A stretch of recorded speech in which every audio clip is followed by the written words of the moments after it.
Hey everybody, welcome to the Sky Lounge. This is Sky High, episode number 39, boys and girls, on a beautiful Saturday evening where, yes, as you can tell with my Lakers gear, I am waiting for the Lakers to take on the Philadelphia 76ers. While, yes, we will be talking about basketball here in a little bit, I wanted to talk about the NHL and the All-Star Weekend that is going on right now in St. Louis, Missouri. And yes,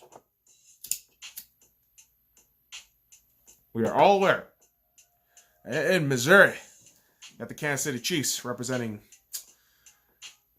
themselves in the Super Bowl, and they are going to be against the San Francisco 49ers. I know there's a lot of 49ers fans out there who come on this page and just give me a lot of shit. Hey, fair play, man. You guys are in the fucking Super Bowl. Good job. And yes, I am drinking 7.5 Brewing Company beer. Ryan Reeves shit. It's fucking awesome. And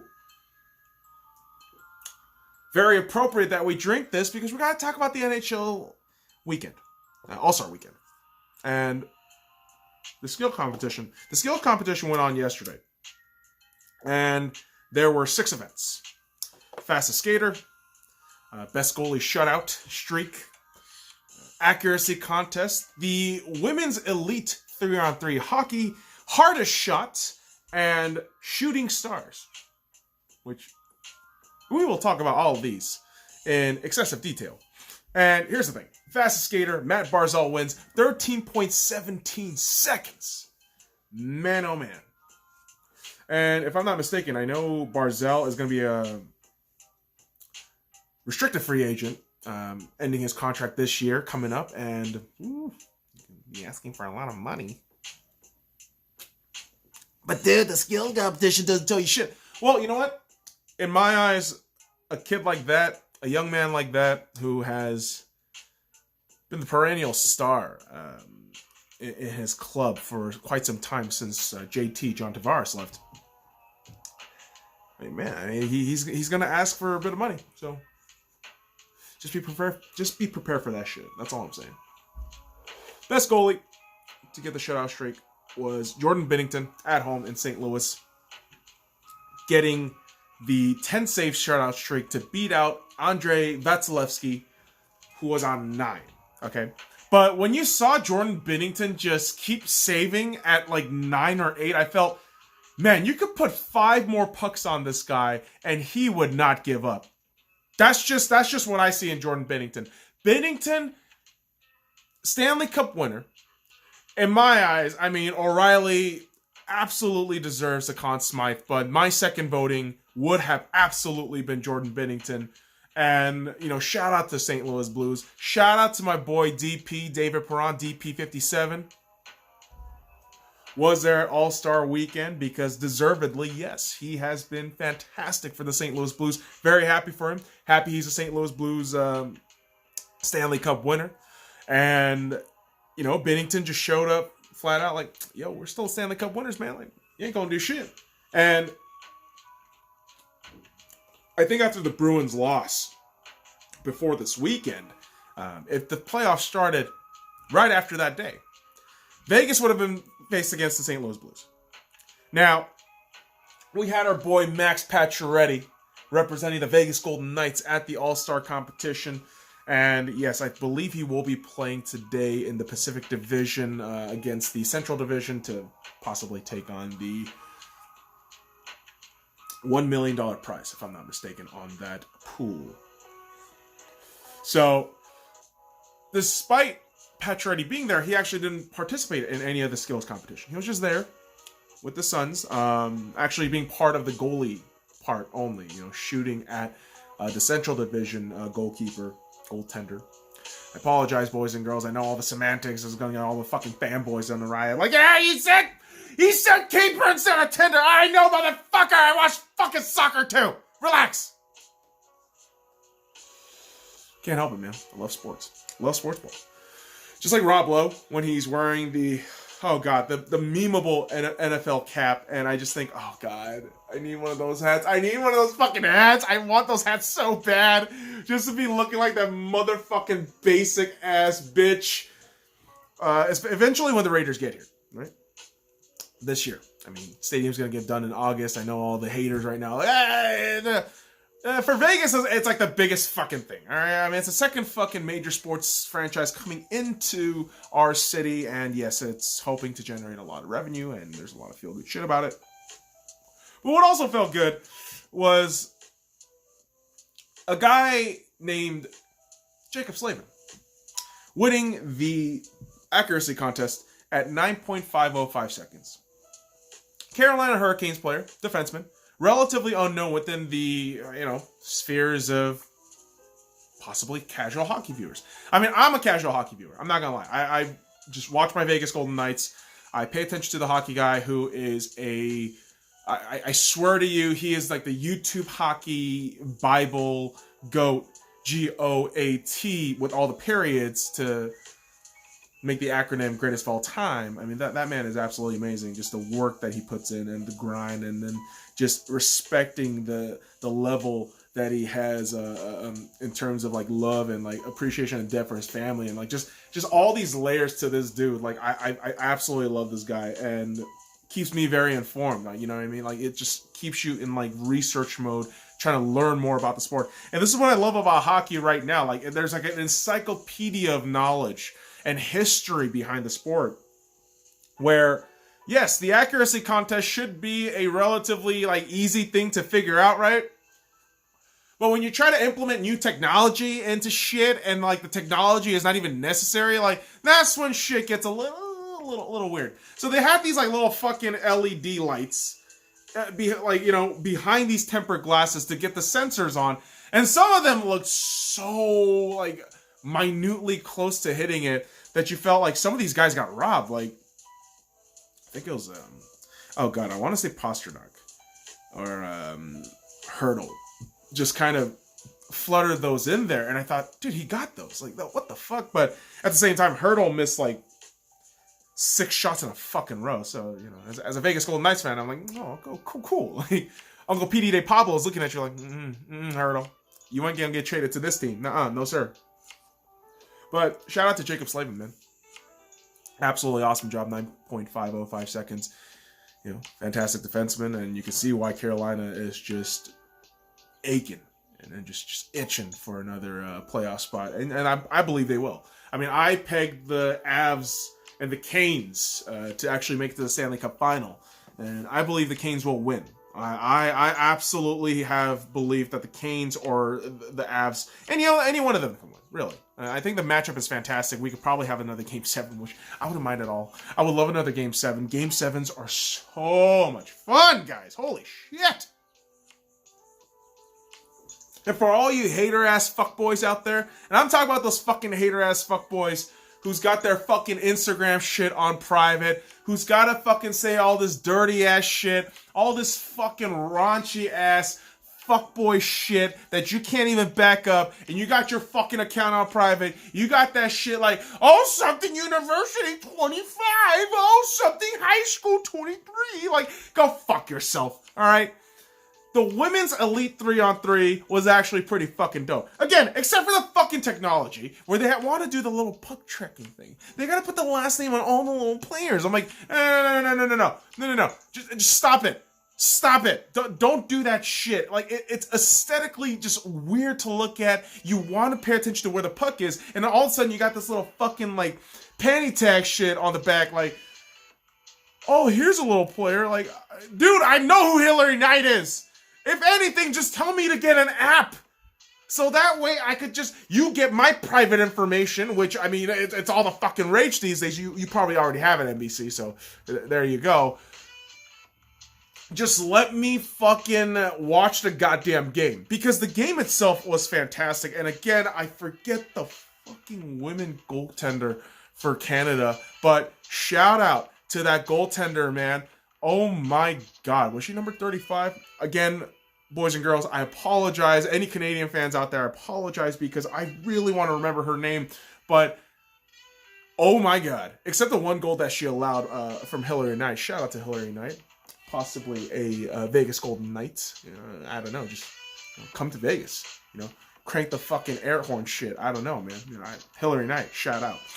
But Canada's goaltender was absolutely phenomenal to carry the team in a 2-1 victory. Because honestly, I mean, I respect the 2 goals that Canada scored, but 2 breakaway goals where I swear USA played so lackadaisical at times. It was very frustrating, but you know what? Shout out to Canada. This is why they've been the most dominant force in women's hockey for nearly 2 decades. So there's that. They're basically Russia in the 80s, right? Russia before the 80s, where hold on, Russia before the 80s, where the USA fucked them in the ass. And there was a lot of USA chants. I just, you know, when they have those chants, I get patriotic, man. I don't know. I'm from Korea, but like, fuck, man, greatest country on earth, man. And shout out to Mike Eruzione, who's going to be showing up to the Vegas Golden Knights game, I believe, mid-February, and they're going to have this major event, to commemorate the 40th anniversary of Miracle on Ice, which, I mean, boys and girls, whenever I watch any documentary or the film Miracle, I'm at a loss for words as to how amazing that is, that the 1980s Winter Olympics winner was the USA, despite being the biggest underdogs ever. One of the biggest underdogs ever, next to Leicester City. Shout out to Leicester City 2015-2016 squad getting that Premier League, because 5,001. Oh my fucking god. But what was also an oh my god thing was all the same fucking fanboy fuckboys complaining about hardest shot. Al McGinnis is 56. He can't register 106 with the winning stick. Dude, you know what? Whatever the fucking event may be, like, oh, it's rigged. I don't care. It's for good show. If it is rigged, fair enough. Whatever. But Al McGinnis at 56, a dominant player during his era, relatively speaking, of course, because there's a young guy named Wayne Gretzky, and he screwed over everybody because he was that good. Like, come on. Wayne Gretzky's a great one. Let's stop arguing this. I know all the salty Pens fans out there are going to say Lemieux. Stop. It's Gretzky, and then Lemieux, and then Howe, and then Orr. I mean, Orr and Howe, I guess you could toss it up, but I mean, that's your top 4. That's your top 4. Always. Always. That's your Mount Olympus. That is your Mount Rushmore. So Al McGinnis setting the standards at 100.6 miles an hour. I apologize. Set the precedent so that if the shot was beyond that, above that speed, the participant would get $5,000 to the charity of their choice, which is fantastic. I mean, kudos to the NHL. But unfortunately, Seth Jones muffs his first 2, and you only get 2 attempts. So first and last 2. Under 100, just under 100, 99.8, 98 point something. It was like, oh fuck, that's a shame. But of course, while the 7th-time winner Al McGinnis watches on the side, Shea Weber becomes the 4th winner, 4th all-time winner, where Al McGinnis holds the 7th at a record 7th. Shea Weber now holds 4. 5. Please fact check me on that, boys and girls. I do not want to get that wrong, but shout out to Shea Weber, 106.5 miles an hour, just absolutely fantastic. But again, when they said the Zdeno Chara at like 108, I'm like, yeah, that's a big motherfucker. And I respect Zdeno Chara so goddamn much. Oh my fucking god, dude. Zdeno Chara is a fucking warrior. That man is an absolute beast. And I don't care if you guys hate Boston. I respect fucking everything about Boston.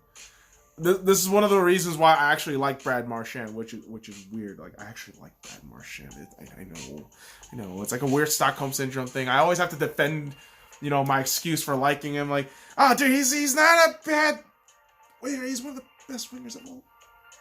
One of the best. He's so good, but he's such a... Ugh. But here's the thing. The NHL has some pests, yes. But also the NHL tries to respond to some hip ideas. And while, yes, the NFL Pro Bowl is going on, and shout out to my guy Russell Wilson, doing absolutely amazing on the precision throwing, the fucking the backboard with like 50, 30 points where you have to shoot it in the hole. The Shooting Stars All-Star skill competition was pretty much within that same sphere.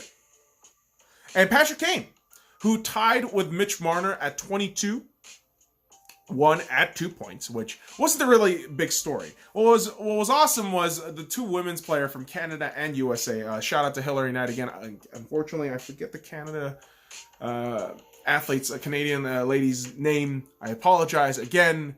I know Canada is very famous for apologizing, but this, like, where I actually fuck up, I will apologize. I just do not know their name. I should have written them down before the thing. Apologize. I want to blame it on the beer and alcohol. Beer and weed, but no, that's on me. That's on me. I apologize. But they registered in the teens, so it was cool to watch all that shit happen. Like they had these little fucking baskets where it's like 10 points, 4 points, 2 points.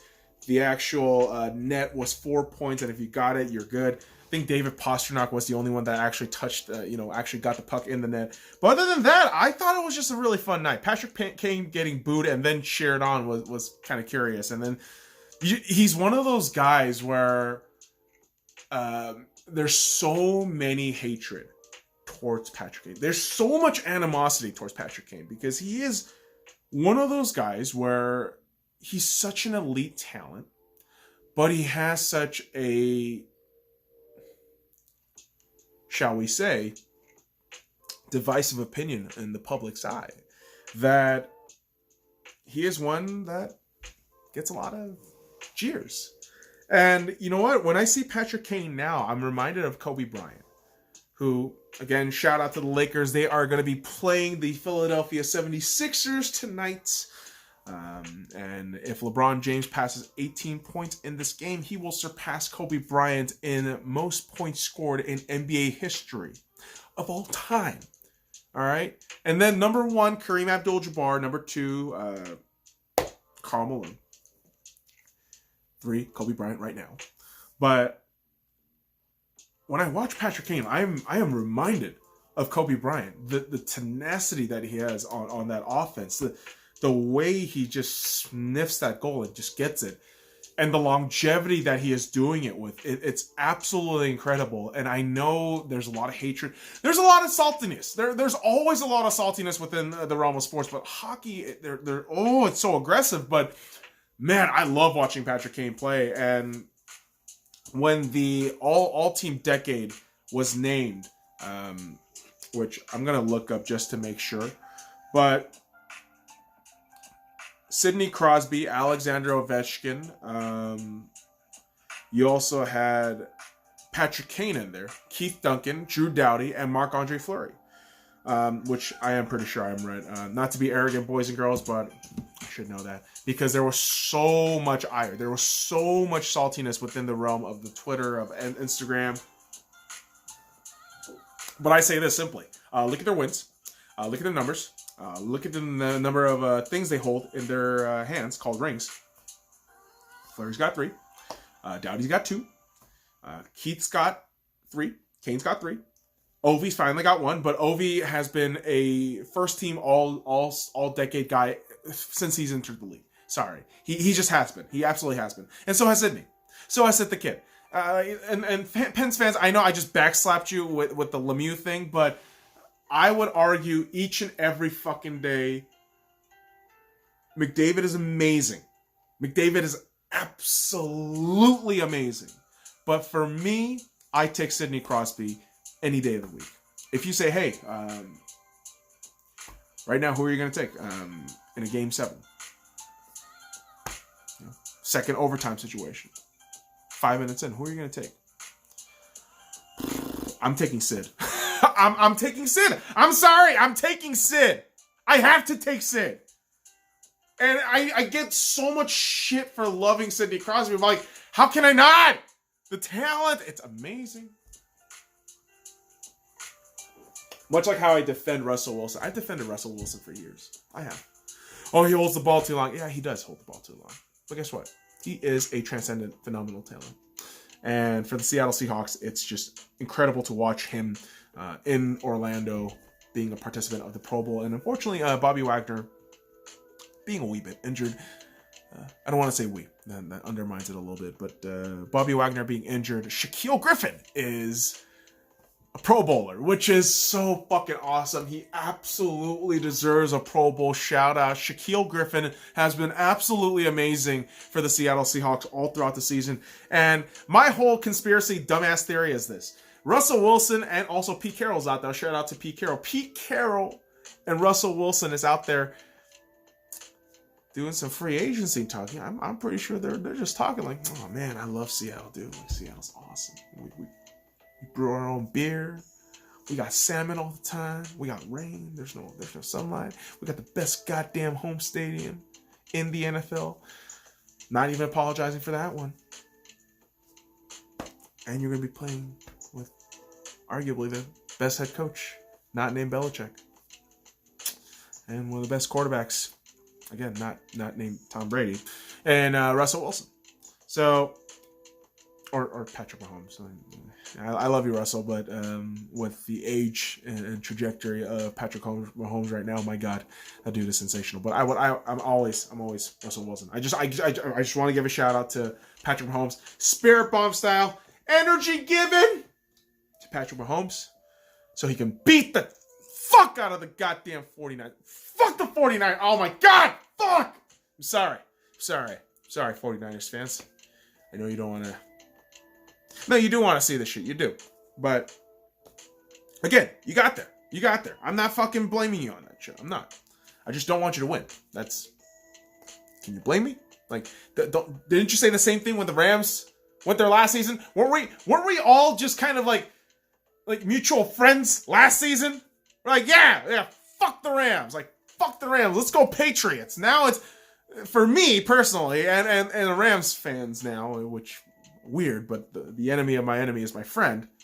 Guys, so you help me out here. Let's go Chiefs. And, oh my God. My buddy was right.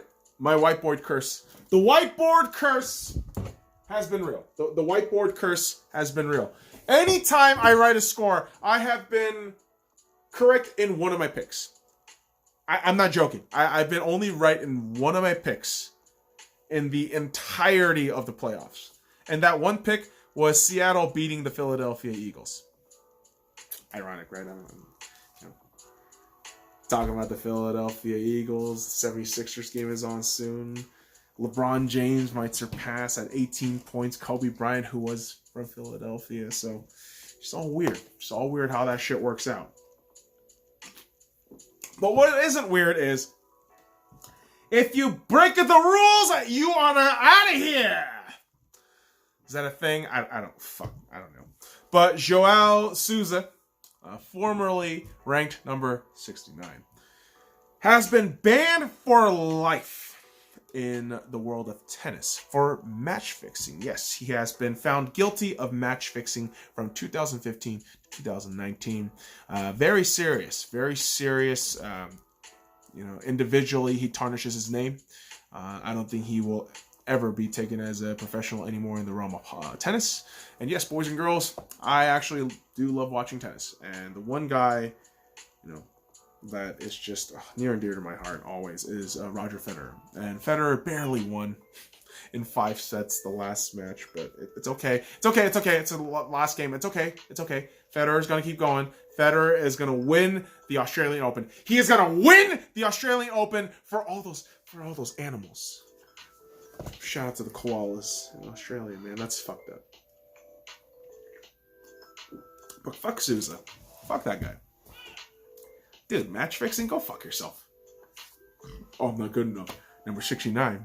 Dirty ass bitch. Not apologizing for that one either, boys and girls.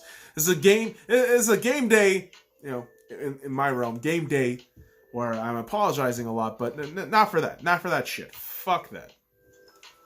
But here's the thing, boys and girls. There is a realm of wonder right now.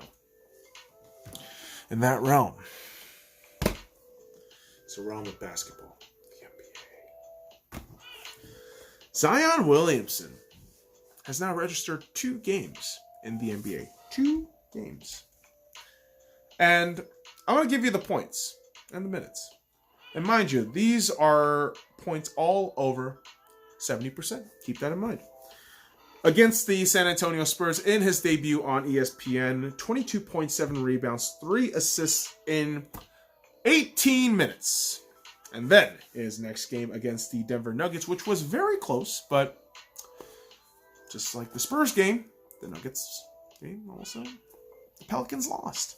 But Zion, 15 points, 6 rebounds, 1 steal, and 1 absolutely beautiful fourth row blocking block in 21 minutes. If I do say so myself, I think I'm excited for what the future of the NBA has to hold with all these young talents. Of course, boys and girls, I am always a Lakers fan. As is obvious with our roster, we do not have a lot of young folks because we are in all this dirty ass flirt mode of trying to push out Kyle Kuzma, Rondo, Jared Dudley, you name it. Every fucking name has been mentioned at this point. But beyond that, as a basketball fan, I am absolutely excited about the best young talents now coming forward and just showing the entire world what the next generation of basketball is going to bring. And you know what, boys and girls? I actually wrote down, and the paper's actually downstairs, unfortunately. But I actually wrote down the 5 players in 5 major sports that I watch. Major League Baseball, National Hockey League, National Football League, the National Basketball Association, and the realm of football, soccer, European soccer, whatever you want to call it. I want to name the 5 best young players, in my eyes, to lead the game forward within their realm in the near future. And these are all kids age 21 or younger. So here we go. Major League Baseball, Vlad Guerrero Jr. Vladdy has been absolutely phenomenal. Watching him in the home run derby, I thought, holy shit, that kid is good. He's what? Not even 21. Oh, shit. All right. I think he is an absolutely exciting prospect to keep a look at. And I am a noob. I'm an absolute noob at baseball. I just want to put that out there. But I think Vlad Jr. gets my vote in the MLB. Now, in the NHL hockey, Elias Pettersson. I think Elias Pettersson shows all the upsides of a perennial goal scorer, a poacher.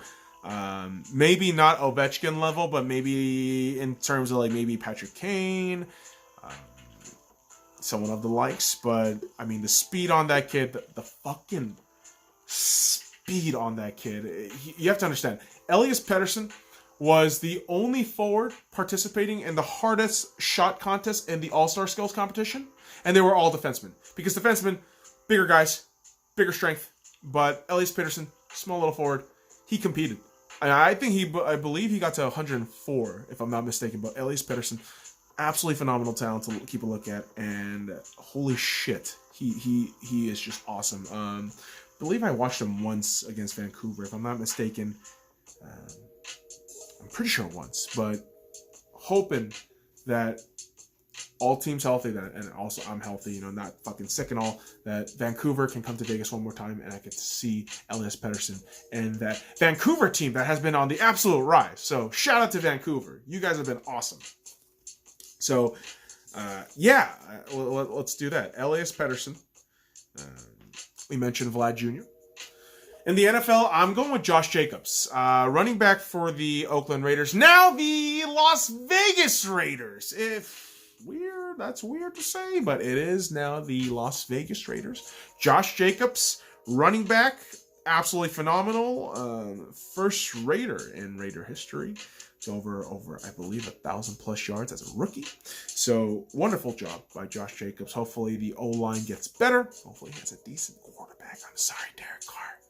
You're not Vegas's quarterback. It's going to be Tom Brady. GOAT. So Josh Jacobs, in my eyes, at age 21, is one of the best young talents in the NFL, and I believe he is going to be one of those talents to lead the NFL forwards. I want to say Tremaine Edmonds too. Shout out to the Buffalo Bills, Tremaine Edmonds. He has been phenomenal this season with the emergence of that entire defense. But yeah, I'm going with Josh Jacobs there in the NFL. Now NBA, no question, under 21, Luka Doncic.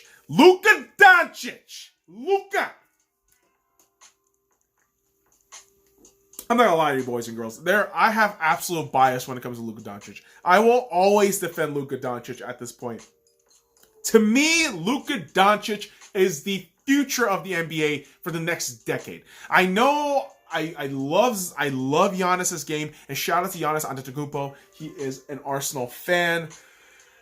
You and I both suffer, my brother. But Luka Doncic is the future of the NBA, and I will absolutely take Luka Doncic over any young guy right now if I want to start a new franchise. Also, shout out to Ja Morant, who is going to win the Rookie of the Year pretty easily, in my opinion. I know RJ Barrett's a talk. People are going to fucking fawn over Zion for like half the fucking games that Zion, has been too injured to play for and not in the best of health and going to be under minute restriction. But Ja Morant has been fire! So should be a very interesting time in seeing where that goes from there. Now, football, soccer, football. Now, spoiler alert, I'm going to pick a French kid. Under 21 right now, that is one of the best young talents in the world.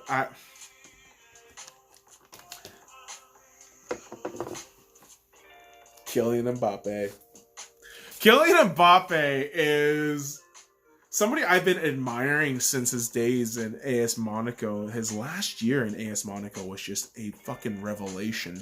And watching that kid develop to what he is now, which is, dare I say it, absolute all-star, carrying his team. I know you got Neymar. I know you got Angel Di Maria. I know you got all those great pieces, but Kylian Mbappe is the face of football right now. Kylian Mbappe has been absolutely amazing. And yeah, I know Liverpool. I know you guys want to keep mentioning that you're going to win the league. I know you guys are great. But individually as a player, for me, under 21 right now, I got to go Kylian Mbappe. Shout out to Herling, is that right? The young lad, Norwegian guy who got transferred over to Borussia Dortmund. Who, by the way, Borussia Dortmund is oozing talent everywhere. Jadon Sancho, under 21. He's going to be world class. That dude is going to be England's best fucking chance at winning any goddamn cups or trophies. Seriously, Jadon Sancho is amazing. He is unbelievably amazing. But in my eyes, it's always Kylian Mbappe. It's always Kylian Mbappe. It's always been Kylian Mbappe. Mbappe is just amazing. And I actually have a phone case with Mbappe on it. So I'm a little fucking fanboy. I can't help it. I can't help it but love Mbappe's game, his speed, his veracity when he's at goal. I mean, he's a fucking animal. So I love that shit. So all my fanboying oozing aside, boys and girls, and my last little sip. I'll go ahead and end it there. Follow me at the Sky Lounge on all the links in the description below. Like, comment, subscribe for more daily contents.